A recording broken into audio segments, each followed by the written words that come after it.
नीलाचल निवासाय नित्याय परमात्मने बलभद्र सुभद्राभ्यां जगन्नाथाय ते नमः। जगतानंद कंदाय प्रणतार्थय च नीलाचल निवासाय जगन्नाथाय ते नमः। जय जगन्नाथ सांग माने नमस्कार। मोर अगणित जगन्नाथ प्रेमी मानक मोर आउ गोटे नुआ वीडियो को स्वागत करुछि।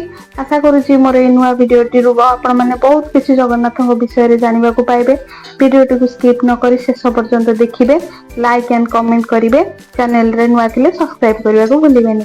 सांग माने कुहा जाय जगन्नाथ मंदिर बहुत रहस्यमय अटे। एठारे एमिति घटना घटे जहा के साधारण बुझिबा असंभव।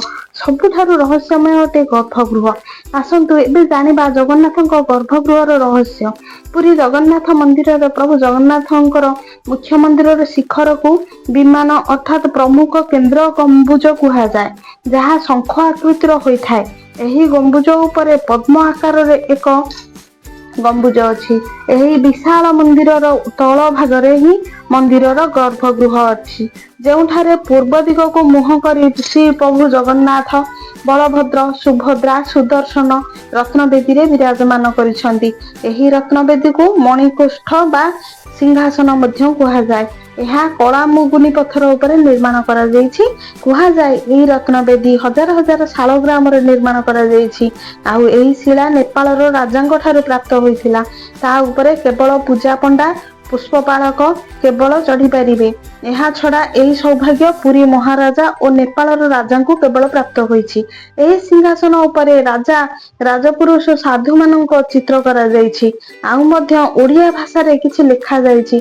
आपण माने जानि आश्चर्य हेबे जे एही रत्नबेदी उपरे प्रभु जगन्नाथ बलभद्र माँ सुभद्रा छड़ा श्री माधव लक्ष्मी देवी माँ सरस्वती मध्य विराजमान करिसंती।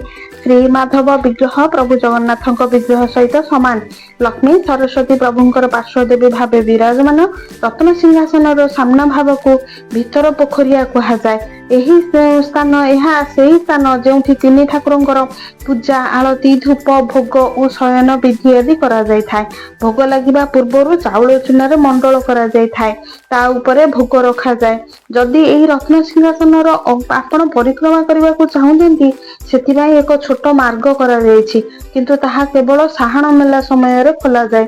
एही दिन भक्त माने एही रत्न सिंहासन परिक्रमा करी रत्नबेदी मथा लगाई प्रणाम करिथांती। एही रत्नबेदी को जिबार और फेरिबार एकमात्र मार्ग अटे। एहाको कलाघाट द्वार कुहा जाए। मंदिर गर्भगृहर उच्चता बाहर पटु पाखापाखि 214 फुट 5 इंच अटे। यार उत्तर रे बामन, दक्षिण रे बराहदेव, पश्चिम रे ऋषिमत देवंकर मूर्ति स्थापित करा जायछि। एही मंदिरर उपर शिखर रे नीलचक्र अछि, जेउठारे भक्त माने मानसिक पूरण लागि देथिबा पताका गुड़िक बंधा जाय थाए एवं एही पताका को प्रतिदिन सेवक माने बदलाई थांती। सांग माने जदि आजिर वीडियो टी आपण माने भल लागिथिबो निश्चिंत भाबरे लाइक करिवे, आ जय जगन्नाथ बोली कमेंट करिवे। रहुछि नुआ थिले सब्सक्राइब करबा को भूलिबेनी। जय जगन्नाथ। पुणी देखा हबो आउ एक नुआ वीडियो रे।